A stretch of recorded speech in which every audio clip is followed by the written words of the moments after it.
What's up? What's up? What's up? Welcome to the All Around. I'm your gracious host, Dr. Anthony. Please tune in on Mondays at 6 p.m. for your entertainment purposes. We will hit current topics, old topics, and everything else in between. Be there or be square. Deuces, my loves.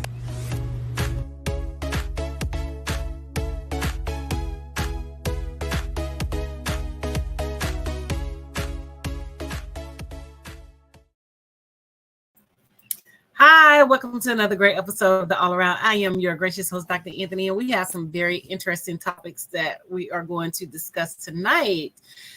And it's going to be very interesting and very, thought-provoking as to why people are doing what they're doing, but we're going to get into it. But without any further ado, let's go ahead and bring out my producer, Mark Lee. How you doing, lovely lady? Doing lovely as I always. am good. How are you? I'm doing good. As I was telling you before we got started, I'm over here at the Hayti Heritage Center, the Cultural Arts Center, and we actually had some librarians and archivists, so they were learning the history of Black Wall Street and all along those lines. So me and Dr. or Mr. Van, who is definitely involved in that space, we gave a talk, and we even talked about why there's this big picture of a white man in one of the stained glasses, because that's something I bring up all the time. Because if you come into this historical African American church, Mr. Duke, who the Duke University is named after, had a moment of vanity and a moment of exploitation. So he gave some money, but in order to give the money, he had a little bit of a catch, which is basically y'all got to throw my picture up there as well. So we talked a little bit about that and that kind of a colonial attitude and all in that space. So that's something that we had going on in the discussion. It was good to have librarians and archivists from places like NC State, Duke, UNC, and North Carolina Central University, one of our premier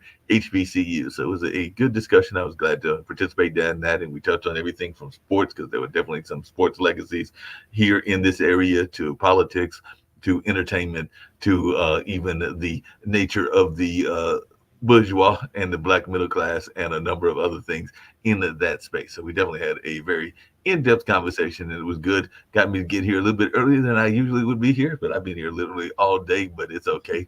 It was a good discussion, and I think they learned a lot, and hopefully they will carry that knowledge with them. And we've got some archivist work for them to do, because we've got some old documents that need archiving that are here in the building, and who knows, maybe they'll come and help us make that happen sooner versus later, and all along those lines. So we've got all kinds of stuff, including the parts of an old pipe organ that are laying around here as well. Yeah, your internet is choppy a little bit, so hopefully we're just gonna push through and get this sound thing done or whatever, and hopefully we can make it through the night without having too much of a choppy internet.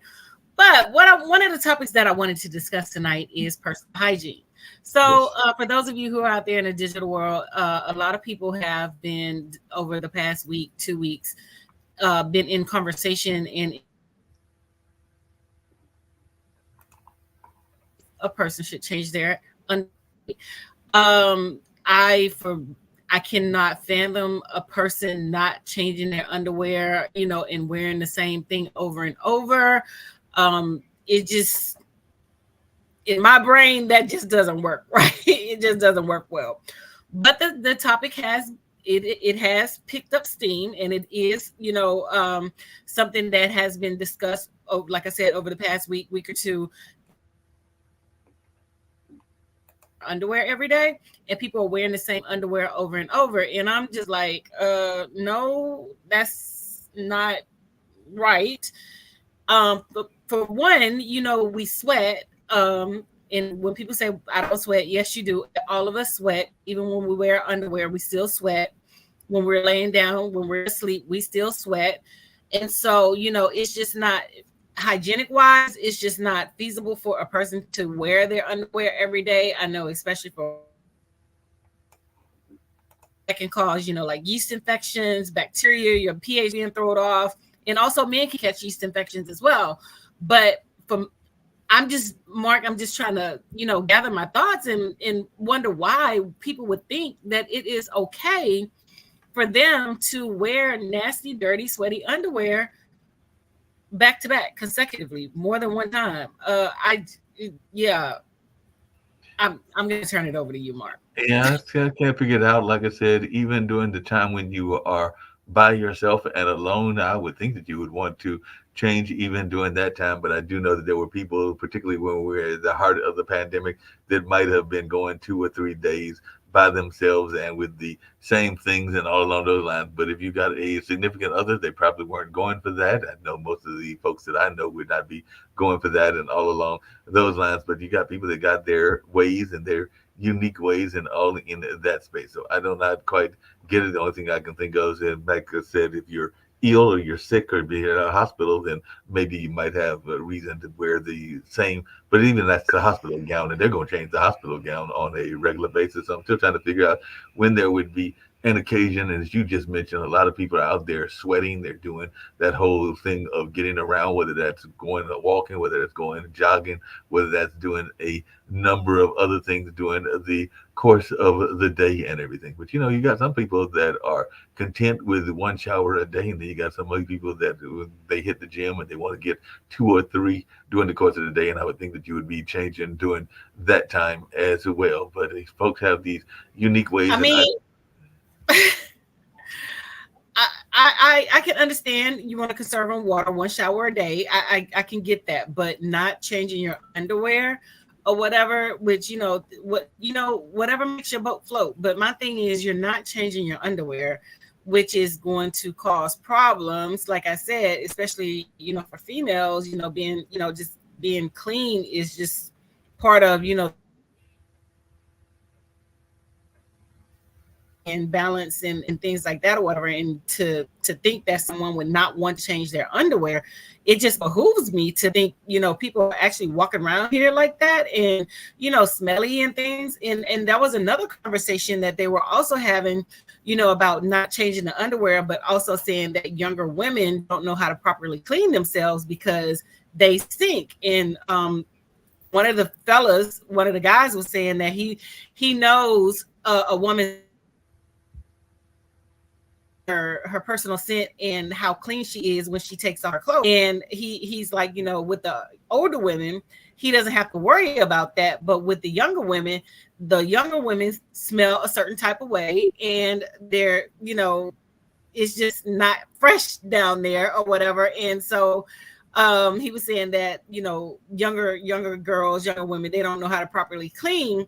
But it also goes back to if you're changing your underwear every day. I mean, if you're not, it's going to smell dirty. The sweat is going to smell. Your skin sheds anyway. All of that stuff is going to smell. So I'm just like, for me, that's an ultimate, like, I don't want to deal with you. I don't want to be around you. I don't want to smell you. I don't want to do any of that stuff because you're just not being clean. And not only that, there was this white couple that was saying that, using hand towels, your washcloths is a poor person thing. Rich people don't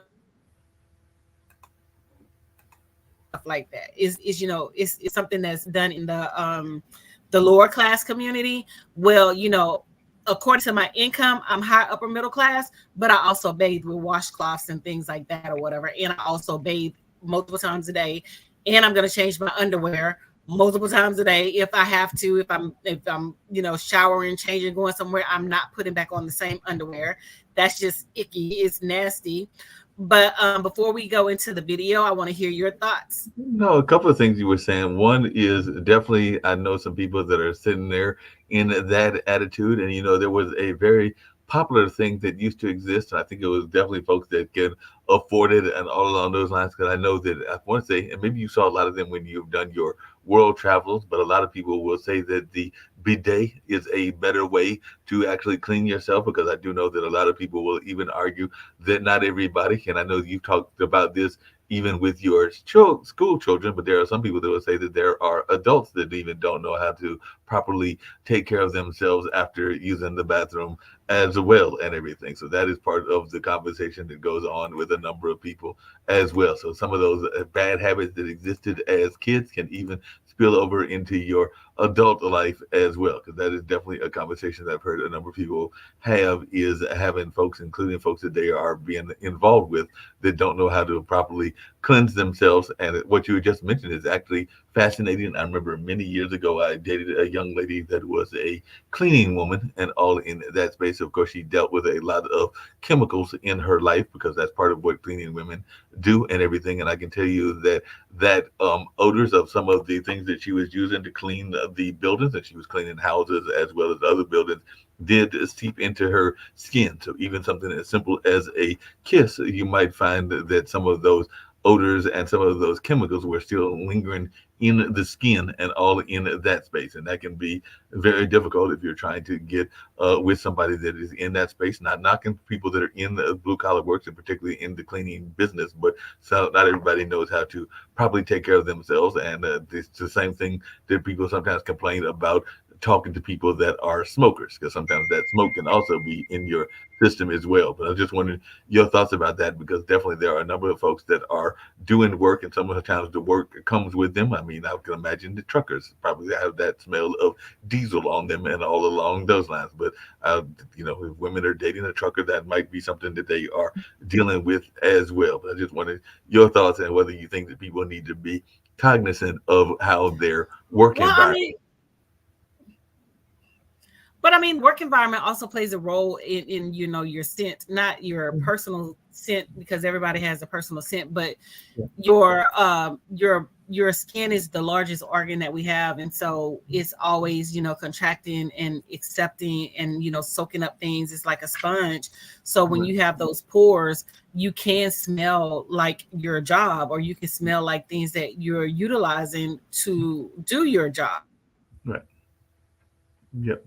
And it can have it can have an effect on what you smell like. That's just like an alcoholic, a person that consistently drinks and drinks and drinks and drinks. It comes out in their pores. A person that smokes and smokes and smokes, it comes out in their pores. And a lot of people are like asking me, oh, how can you smell that? How can you? Well, if you're not a person that actually does that consistently, and don't get me wrong, I do drink occasionally, but I'm not a smoker. So the least little bit will trigger my nose. Even if you're not smoking, or if you have smoked, I can tell that you smoked. I can smell it, and I can detect it instantly, because it's in your skin, it's in your pores, it's a part of you. So yes, the scent there is is there, and it's in your skin. But as far as the personal hygiene is concerned, you need to take care of all of that. Go ahead, Mark. Along those same lines, I was just going to say that this was many years ago when the club was existing. There was a very popular club. It was a jazz/R&B club that existed here, and it did not have the same rules that they have now about smoking. So I've never been a smoker. I mean, my dad used to smoke cigars way back when, but I've never smoked, and don't even like smoking those other kind of things that some people like to indulge in. It just wasn't never for me. And all along, there might be other ways that you can indulge in that, like with certain edible brownies and things that I might have dealt with back in the day, and might even try every once in a while now and everything. But the whole smoking was never a thing for me, and I don't think it ever will be a thing. But I do remember going to this very popular club, and literally at that time I was living in a loft apartment downtown here in downtown Durham, and I can tell you that literally as soon as I stepped out of that building and could almost smell the smoke on me, and it didn't matter what I was wearing, a sweater or a shirt, I was heading straight to the washing machine, because I just wanted to get rid of that smoke smell. Because like I said, it was a very condensed small building, and not being a smoker myself, but being around that, and even if the smokers were in the back area and you were trying to stay away from them, as you just said, the smoke would kind of coalesce on your body and on your clothes. So I just remember going like, okay, every time I go to this particular club, it's going to be a quick trip to the washing machine as soon as I'm done, and almost remember stripping almost to the T and like throwing them right into the laundry to get rid of that smoke odor and everything. That's just what I noticed, because like I said, as soon as I stepped out of the building, I'm going like, where do I smell smoke? I don't smoke. I'm not a cigarette smoker. Why am I smelling this? Right, exactly. All right, before we get more, let's go ahead and roll the clip of Dr. Jen talking about the survey that they did with 1,500 people in regards to changing their underwear daily. Let's check it out. So a lot of you guys saw my video I made on why you should change your underwear every day. And fortunately, most of you guys were like, yes, we agree. But many of you were also like, wait a minute, why is this even a question? Who is asking how often you should change your underwear? Who is not changing their underwear every day? Well, let me tell you, actually, I got the idea for the video because Newsweek actually had done a survey. This was back in June or so. And I read about it in the New York Post, but they did a survey to see how people change their underwear. This is a survey of 1,500 adults. 47% of those adults never wore their underwear more than one day, which I guess is good, but that's only 47%. Then when they broke down the people in the survey by age, among people age 18 to 24, 36% would wear their undies for more than 24 hours, and an additional 14% said they would wear their underwear greater or longer than a day. Not only that, the age group 25 to 34, 24% said they would wear the same underwear. This is where I got the inspiration for the story, or rather the video. And that's why I said, for any of y'all out there who do this, don't change your underwear, because clearly there are people. I recommend that you do. And if you haven't seen that video, DM me. I will send that video to you. I will also explain the rationale for doing it as well. Anyway, that's the background. Wanted to let y'all know. Yeah. I mean, it's just amazing how people just really don't understand hygiene in your body. And, you know, a lot of it is, you know, understanding you as a person. I mean, you know, the older I got, the more, you know, knowledge base I started getting towards myself and understanding myself and understanding my body and, you know, how I function. You know, for example, I'll use this. We were talking about, you know, perfume cologne. And I tell people all the time, because they're like, oh, my God, that's yes, but I have to get things that go with my body chemistry.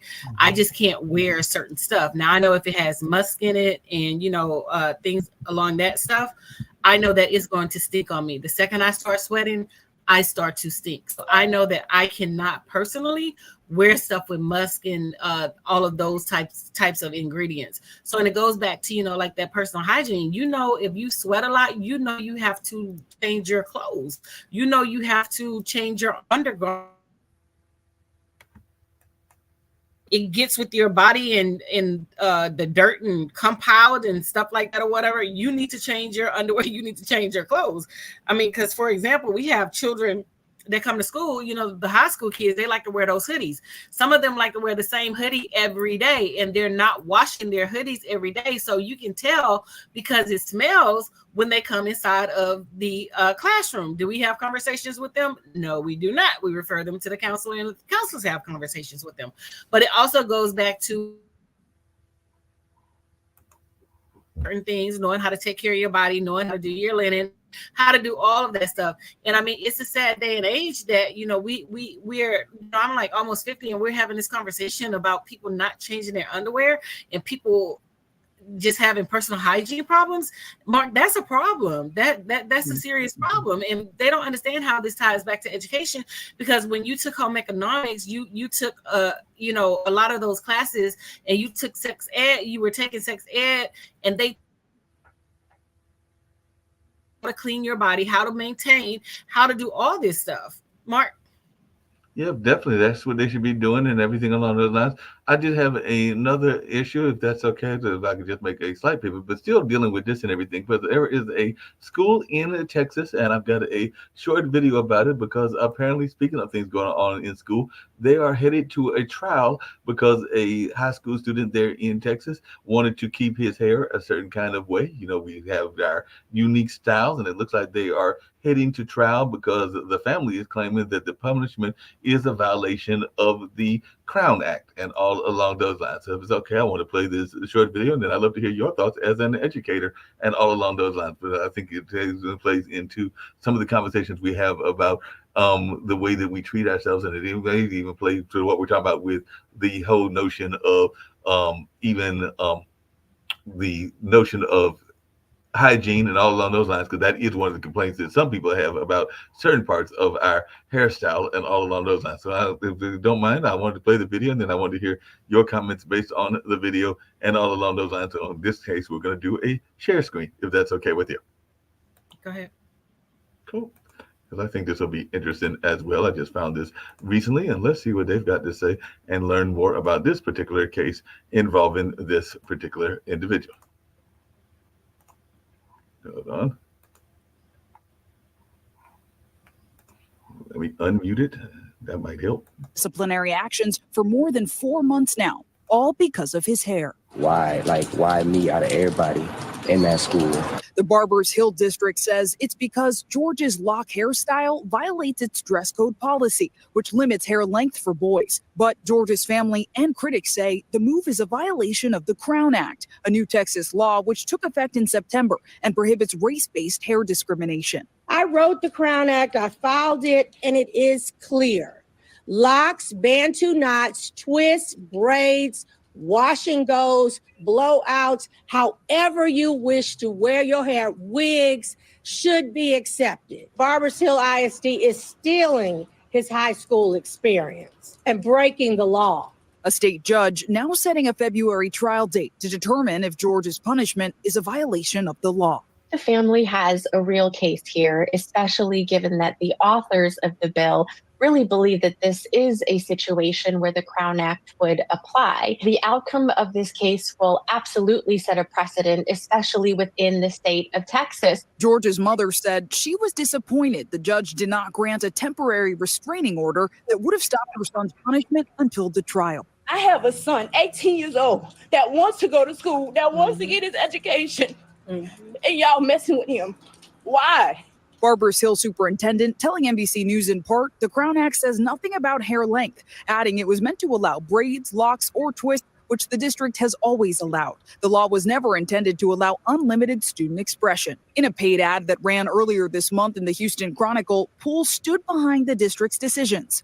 The ad reading, quote, "We will not lose sight of the main goal, high standards for our students, by bending to political pressure or responding to misinformed media reports. These entities have lesser goals that ultimately harm kids." Greg Poole is a liar. It is about the fact that he does not like braids, locks, or any sort of African-American hairstyle, which he said, and I'm going to prove it to you. We spoke with George in December, shortly after he was suspended for a second time due to his hair. How has this all felt for you? It's very stressful. I'm trying to maintain being a student while also having to deal with this. Why should I cut my hair for my education? My hair has nothing to do with my education. What does your hair and your hairstyle mean to you? It just means a lot to me. It made me feel more closer to my people. Being without my hair is like cutting me from my people, not letting me, express myself how I feel I should be. Zinklea Samoa, NBC News. Well, I mean, that, like Black Americans, that, we're not allowed to basically self-express. We're not allowed to do certain things unless they approve it. And so this is going back to that. He is personally violating the child's rights in the way that he wants to wear his hair. My thing is, if his hair is pinned up, it shouldn't matter if his hair is pinned up or not. It's not passing his shoulders if it's pinned up or anything like that. But it just goes back to, you're with your hair and not with your hair. Because if we want to talk about personal hygiene, let's talk about how that they have to check those white kids' hair for lice and things like that or whatever, and then they throw us in the mix talking about we have to check your hair to make sure that you don't have lice. Y'all already know damn well that we don't get lice, you know what I'm saying, because we maintain and we clean our hair. Y'all the ones that's rolling around over there with the lice and the bugs dropping out of y'all hair. I'm talking about white people, white women, white girls, white boys, or whatever, onto the desk and things. Take care of our hair. We don't get those type of we don't get bugs there. That's a white people trait. So we really want to go there. That's what they're talking about.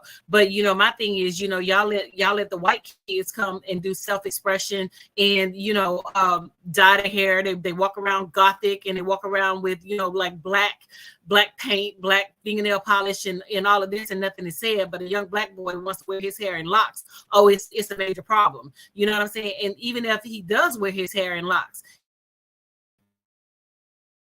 his hair pinned up. And so the thing about it is this white man in Texas basically saying that, you know, I am going to enforce what I want to enforce, and I'm going to punish him no matter what.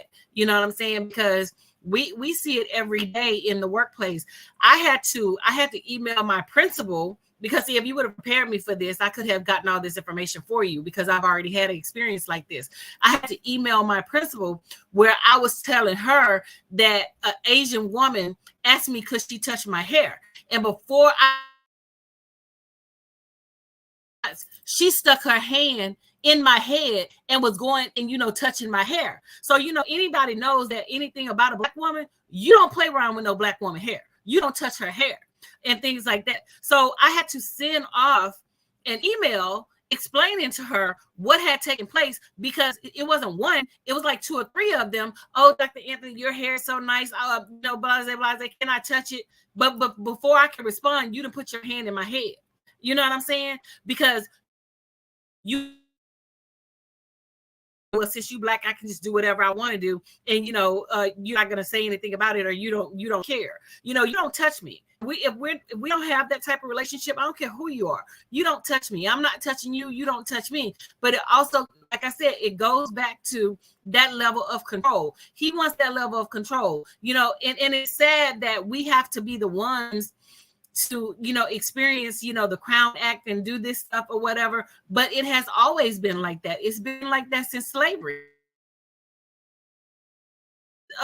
With the white women hating Black women that made you know, Black women had to wear their hair up some wraps and things like that. So it's nothing new. It's race based, and like she said, she wrote the Crown Act. It's a law, and he's breaking it. I can't hear you. You're on mute.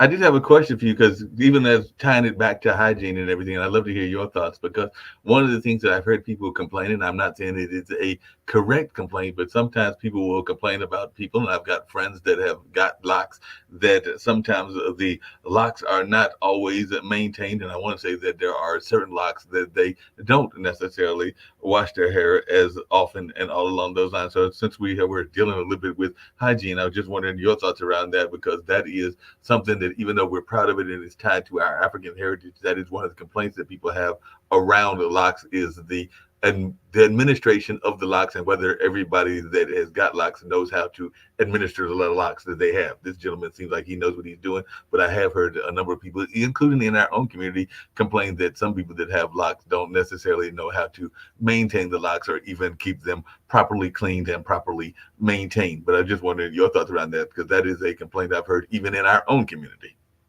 But that has nothing to do with the situation at hand with the young man. The young man hair is well maintained and well put together. Yes. And most of the time, people who I see are locks, are not done, are adults, and they want to be that way or whatever. This is about a situation with a child. Agree. Wear his hair a certain way because he's Black and his hair is a certain length, you know. But my thing is, if his hair is pent up and it's not touching his shoulders, as you stated, you know, then it shouldn't be a problem or whatever. But you know, the whole notion with the adults not taking care of their hair, because 9 times out of 10, when I see children who wear locks, their locks are done and their locks are well put together. These are basically adults that we're talking about that, you know, did not, you know, maintain their hair. And I don't care about what an adult does, because make an adult do nothing that they don't want to do. You know what I'm saying? And it goes back to that personal hygiene. If they want to be nasty and wear nasty ass drawers every day, that's on them. You want to smell, you want to be, you know, a walking parasite, that's on you. You know, we're just discussing the fact that, you know, it's people out there that's nasty like that are doing those type of things. You know, if they maintain their hair or whatever. And I use myself as an example, because, you know, I go through a lot of being a woman of color, being from the South, and you know, things like that. You know, and I use myself in certain examples, and that's just for example, when I wear pantyhose and I dress up and I wear pantyhose, you know, oh, why are you wearing pantyhose? You shouldn't wear pantyhose, because this is how I was groomed. This is how I was raised by my mother. My mother didn't let me go outside unless I was very well put together. And it's still like that today. I mean, she'll make comments, oh, you know, why you doing this? Why you doing that? Why you not wearing this? Why you not doing that? But going back to my upbringing. So you can't get mad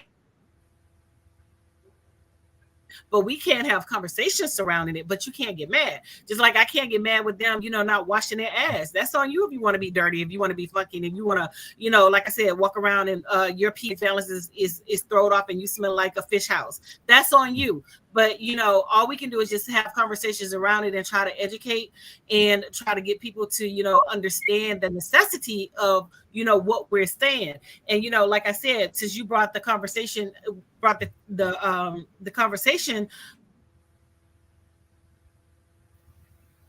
everything has always been surrounded by hair with Black people, because it shouldn't be. We had to go to laws to be able to wear our hair a certain way, to be able to look a certain way, because they don't feel like our hair is professional. They don't feel like our hair is this. They don't feel like our hair is that, or anything. They try to weaponize everything that we do. Everything that's about a Black person is weaponized or whatever. And I tell people all the time that it's always about black and white. It's always about race. And they're like, oh no,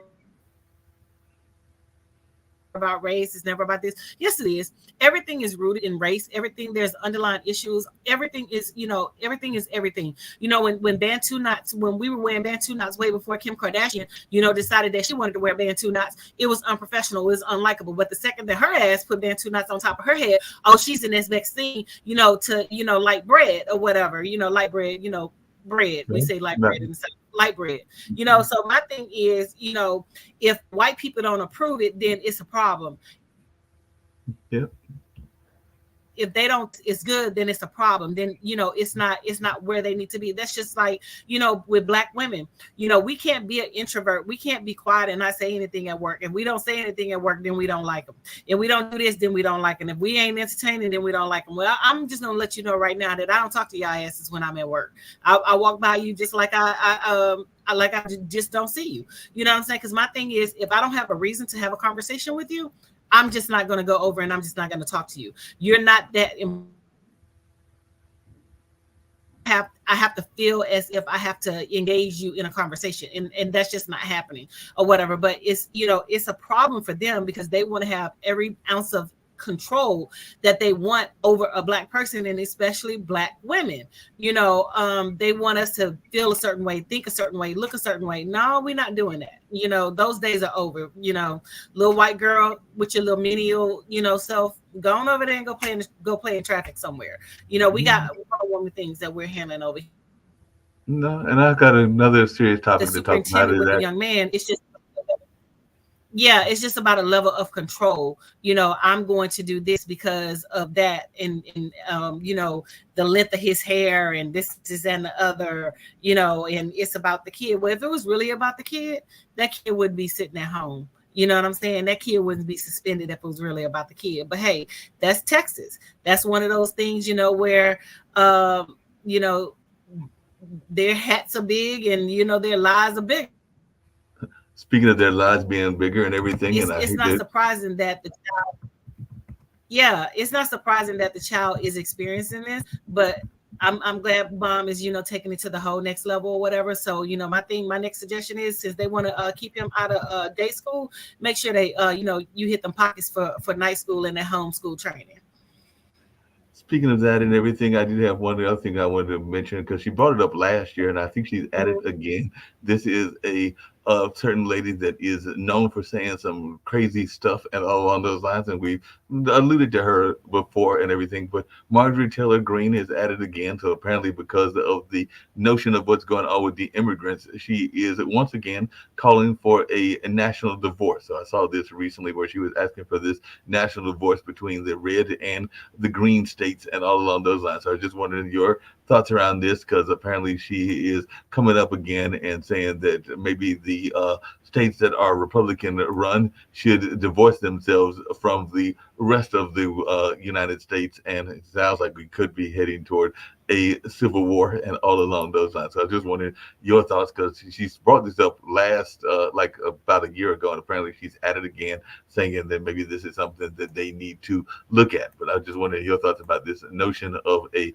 national divorce between the red and the blue states and all along those lines. And then I got a lighthearted story that I was going to bring up before getting to a serious one that still deals with race as well. But and I know we still got a few more minutes to go, but I do have a lighthearted story that you're going to enjoy because it might enjoy some folk tales and all along those lines. But before we get to that, any thoughts around Marjorie Taylor Greene? You have a clip for Marjorie?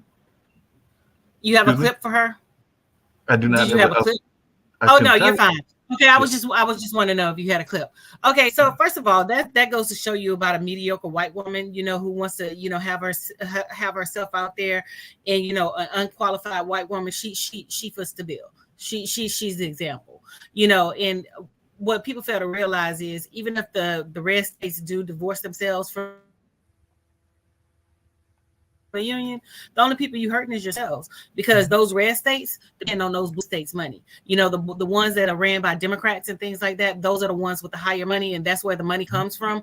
It's it comes from the Democrats and things. So they can do whatever they want to do, but the only thing that you're hurting is your people. Those ones that vote Republican and things like that, or whatever, the ones that live in trailer parks and live in backdoor wooded houses and barely can articulate a sentence. Those are the people you're hurting. You're not hurting anybody else, because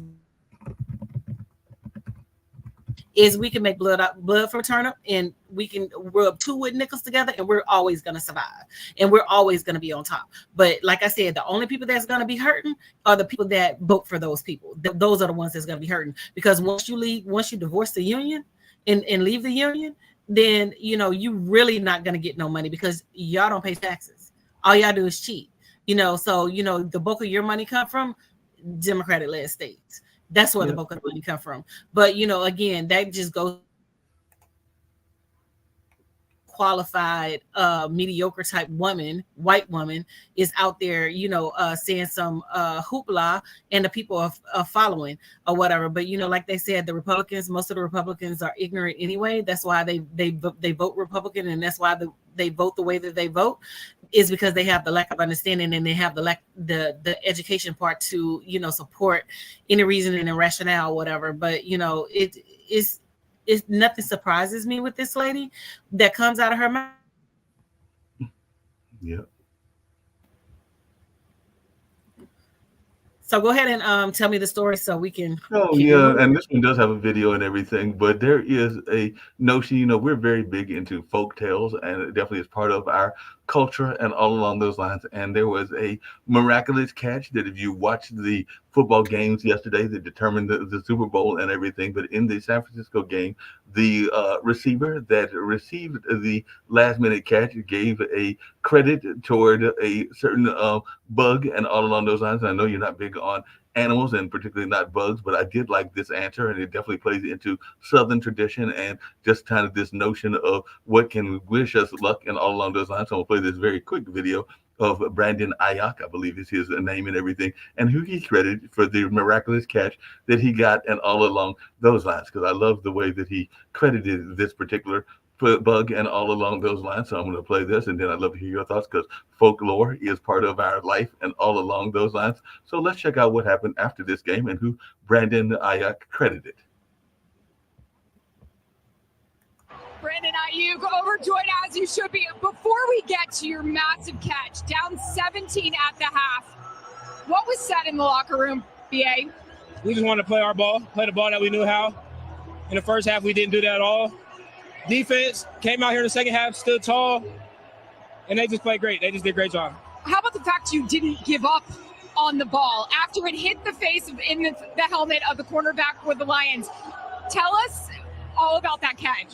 Before the game, a ladybug landed on my shoe. Come on. And y'all know what that means. So that's all I can say, because other than that, I don't know. Just great luck. God was with us today. Great win. Bang, bang, Niner game. It's crazy. We better take that ladybug to the Super Bowl, because you're going to be going there to see the Kansas City Chiefs. Congratulations. Great job. Kevin, back up to you. So I just wondered your thoughts, because that was one of them cases of somebody actually thanking luck and lady luck, because literally he did say that a ladybug landed on his shoe, and I think he played ball in Arizona, and I know there are a number of Southern traditions that exist about what can bring you luck. So he literally said that, and if you saw the game, and I did watch that game, it was a miraculous catch because it hit his helmet and then bounced off, and he managed to catch it and everything. So he definitely gave credit to the ladybug, and definitely that is something that is oftentimes talked about, is how tradition and how folklore plays a part in our culture. So I think that was him playing off of folklore, and I know you're from the Louisiana area and all in that space, so I just wanted your thoughts, because he gave credit to what many people would consider a folklorish type answer, given the credit to that ladybug that was a sign of luck that happened before the game, before he made that miraculous catch. Well, I mean, I'm not all about the whole luck thing or whatever, but there are people who are superstitious, folklore and things like that. So I can't knock people for believing in what they believe in. You believe in what you believe in and things like that or whatever. But I think mentally that they were ready and they went out there to play the game that they needed to play, and they put up the numbers that they need to put up, and the defense handled their business on the field. I don't think any of that, but I think he had the mindset of a winner, and when you have that heart, nothing can take that away from you or whatever. So although he had a miraculous catch and things like that or whatever, he knew what he needed to do, and he went out there and he handled his business, and he did exactly what he said that he was going to do. They were going to win the game. So maybe in his mind little ladybug luck worked, but as I said, when you prepare as a former athlete, this is what I'm going to do, that is what you strive to do. I played basketball, ran track, and softball, cheerleaded, and things like that or whatever. So it's just about that mental game as well as that physical game. And the defense showed up, they showed out, and they're victorious, and they're going to the Super Bowl. Yeah, they're going to the Super Bowl. They'll be playing in Kansas City. Now, I mentioned earlier that I'd get back to another serious issue, and this one you're going to love because you bring it up all the time. And we talk about race relations and what goes on. And apparently it's not here in the United States, because there was another article and another case that just took place, actually, ironically, on today. But 3 foreign-born residents of Japan filed a lawsuit earlier today against the national and local government over alleged illegal questioning by the police based on racial profiling. It's the first such lawsuit in Japan, according to the plaintiff's lawyers, and it comes amid a sharp rise in the number of foreign workers coming to the country to help stem their labor shortages as its population ages and declines. It also comes amid a renewed debate over what it means to be and look Japanese after a Ukrainian-born naturalized Japanese citizen was crowned Miss Japan last week. So it was actually somebody that definitely they're Ukrainian-born. I'm thinking that they look very European. But the 3 men filed the lawsuit with the Tokyo District Court, demanded that the National, Tokyo Metropolitan, and Aichi prefecture governments recognize that it is illegal for police officers to stop and question people solely on the basis of their race,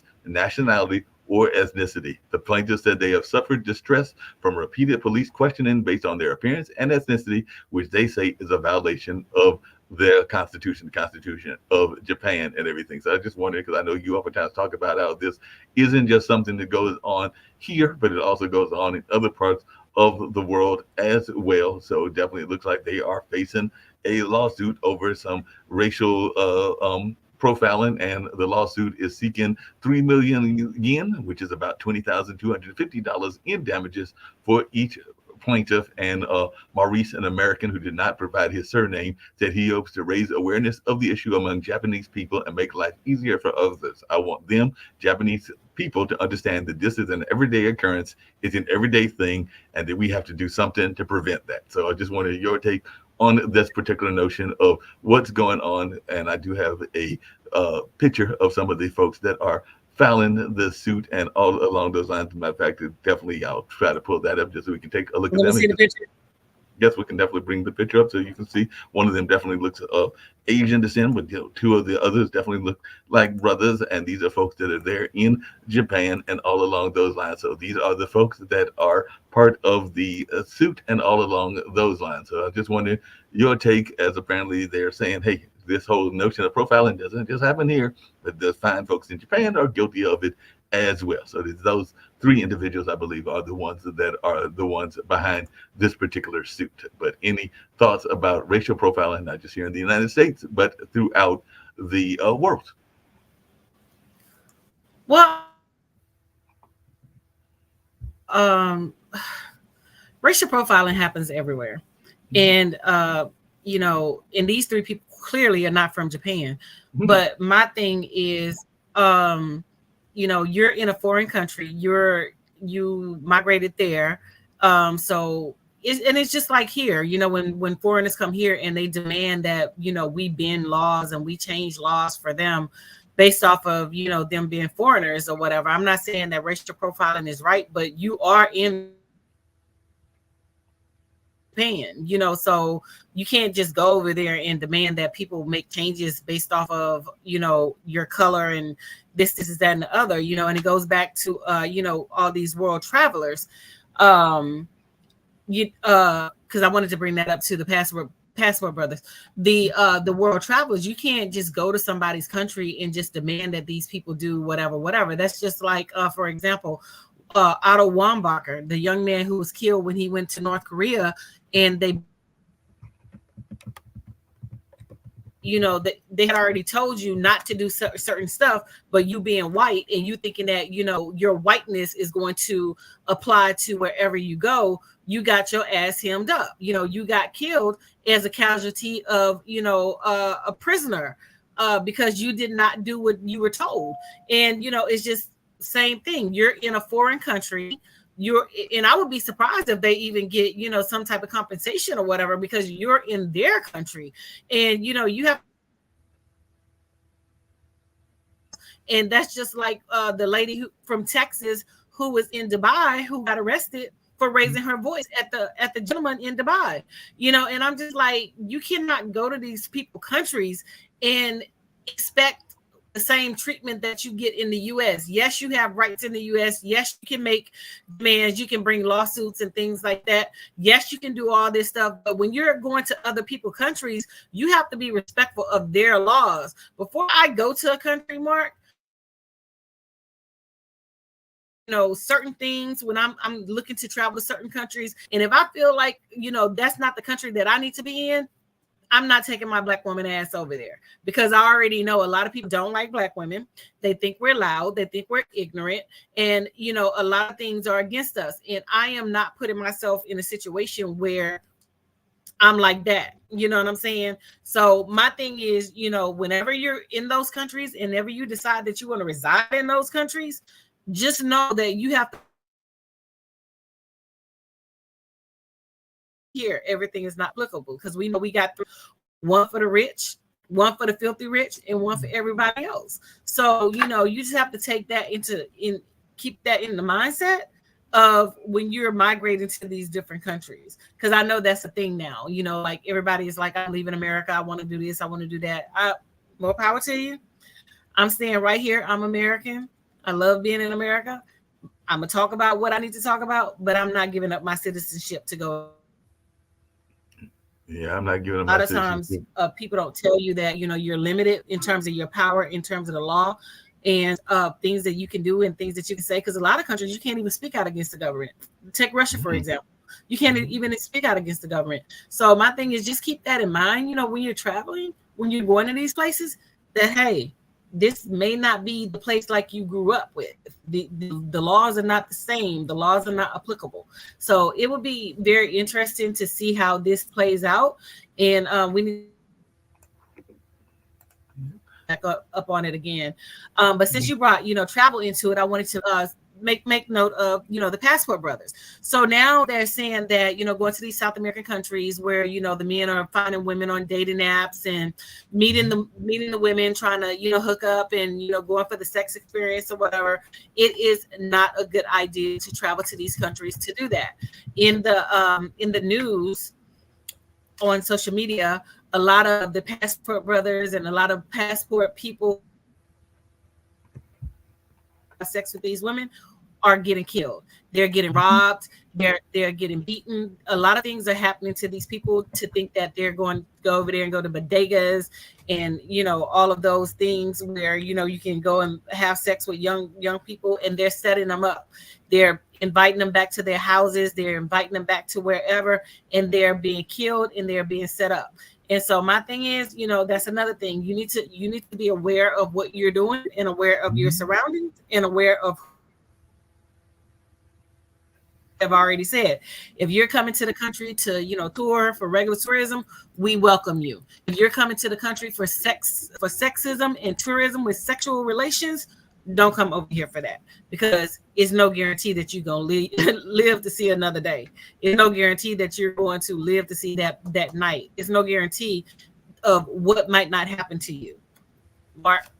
Yep, along those same lines, if you like, I found a short, brother, about this and everything. So it kind of explained what you were talking about, but it's definitely a video that kind of goes into an explanation of it and even talks about what you were just talking about and all along those lines. So, like you said, the folks are being targeted, robbed, and killed. And I can definitely try to bring up the video that I found that was about that, because this was from a few months ago, but it basically just alluded to what you had already said. It was a sister that was talking about this in her video, and I can definitely play that clip if you like, and we can try to give folks a different image of what you meant. But I think it gave a play of what you were talking about, and I can, oops, I hit the wrong thing, but I can definitely make that go and bring that up, and we can play that. And then I was just asking, was the because I know he's from here, is the J. Cole video about that as well, or is that a separate thing? Because I did say that he has a song that is called Passport Brothers as well, but I'm not sure if it's associated with those things. I'm not sure, because I'm not a fan of him, but let's just play the video and we can worry about J. Cole at a later date. Please, trying to find this. Nope. Hold on. Hold on. Yeah, we're going to bring it up. Mm-hmm.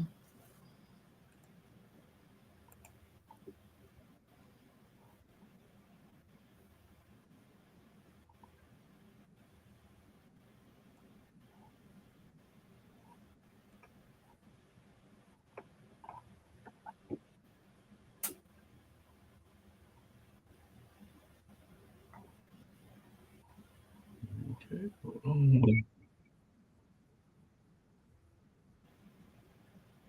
It was talks about only to be targeted, robbed, and killed. 38-year-old Eric Garvin was in Chile. He was shot to death on the streets of Santiago. My son was innocently walking down the street. He paused for a moment. He took a snapshot of a building. 3 gentlemen came across the street, grabbed my son, stole his phone, and they shot him 3 times. And he died there on the scene.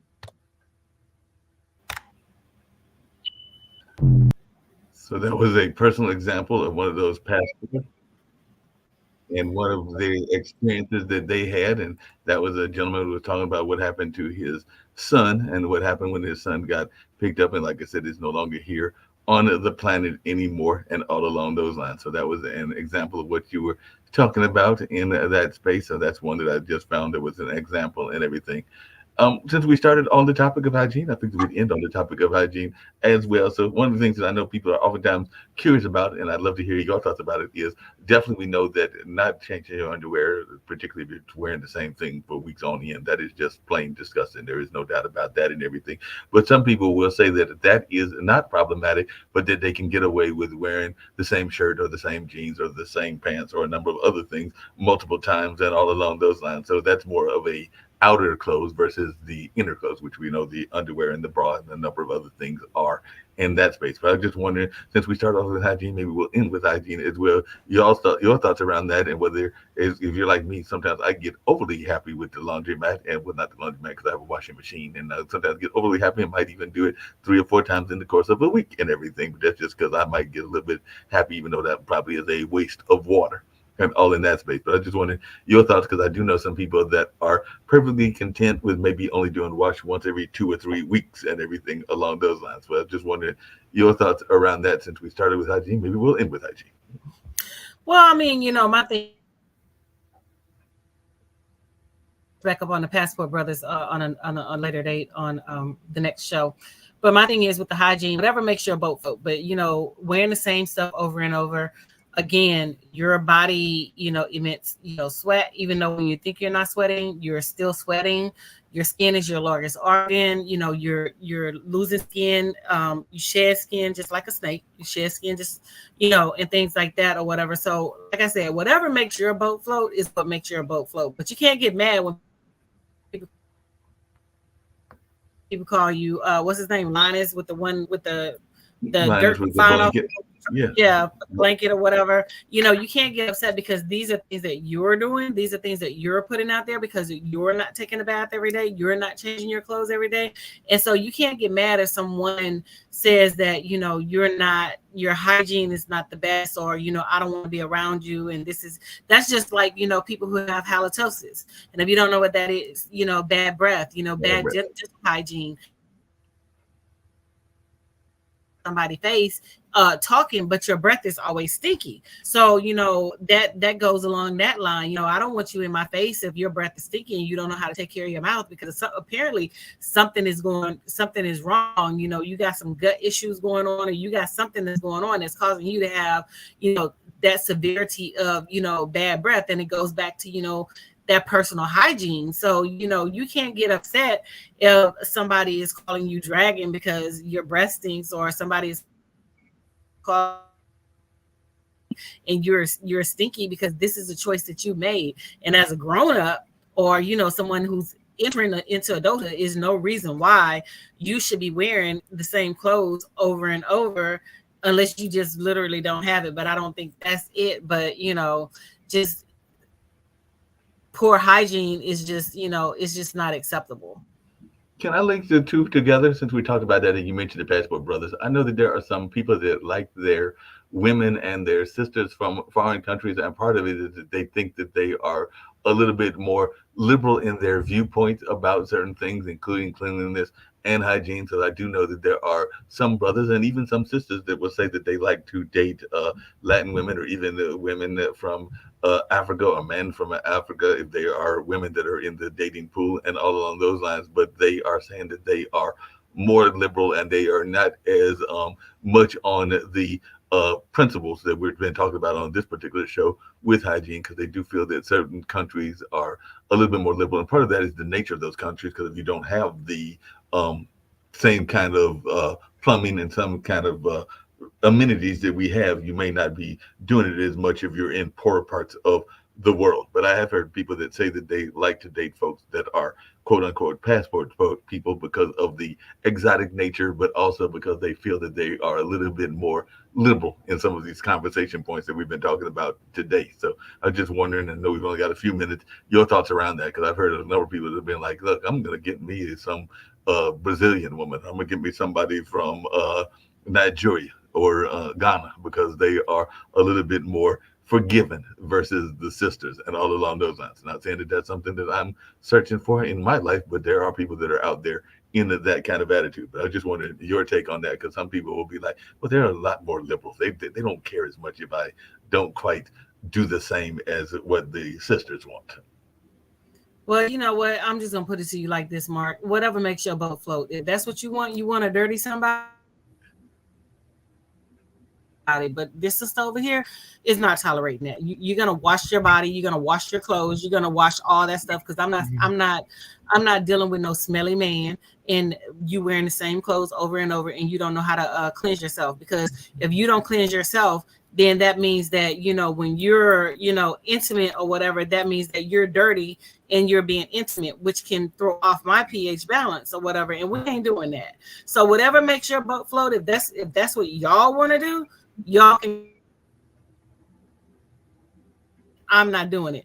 And if I'm dating anybody, or if I'm with anybody, oh, you're gonna take baths, and you're gonna take baths multiple times a day, and you're gonna change clothes, and you're gonna wash your ass. I'm sorry. I'm not bending on that. But again, if you know that's what you like, you want somebody who's, you know, primitive in nature and that's their culture, that's what you do. But as far as me and mine, no, you gonna cleanse yourself, and you gonna be what I need you to be, or we just not gonna be together.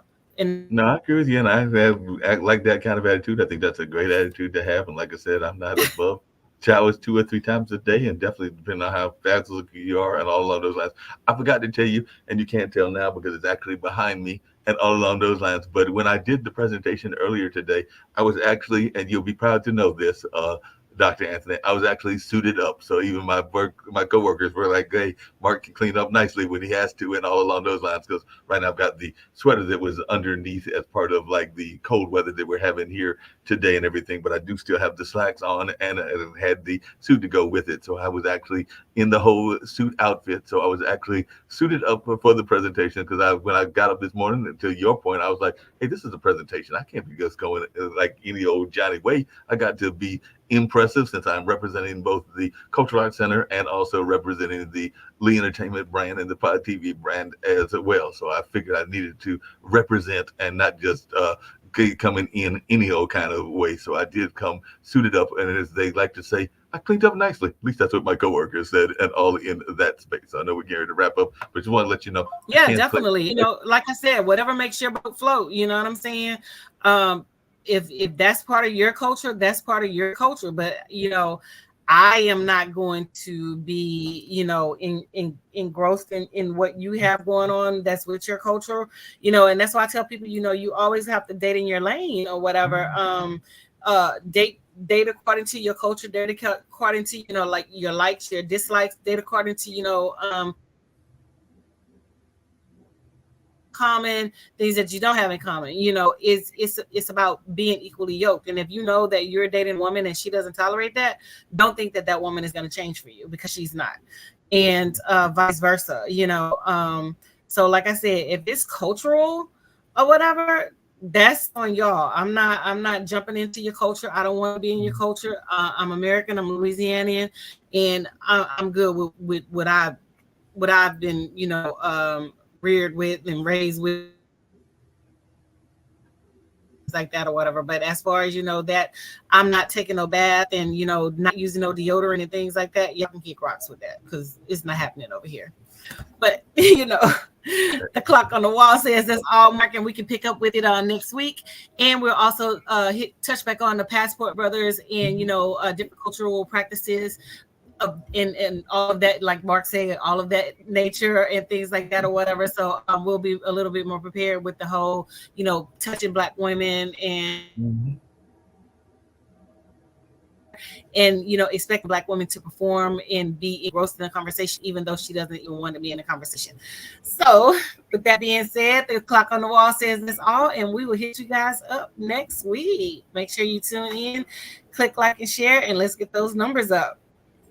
Definitely, and don't forget, because there will be updated situations, and you can find some of the old episodes, and there'll be more old episodes, so you can also find it on Spotify, on Google Play, as well as on Amazon Music and a number of other sources as well. So if you don't want to hear just the video version, but you want to hear the audio version of the old-fashioned podcast version, this episode and other episodes will be up later on this week. So you can definitely hear these past episodes and this engrossing conversation that me and Dr. Anthony have. And maybe later on there'll be some guests joining us, and maybe even Miss Ida might pop in for an occasional guest appearance. But always glad to be here with the amazing, and I can say that because she's a good friend of mine and everything, but the amazing Dr. Anthony, and all along those lines. So glad to be able to participate with you once again in this great conversation. We're going to head on out of here. But as always, I had a good time. I hope you had a good time as well. We'll be back next Monday. Thank you. Deuces.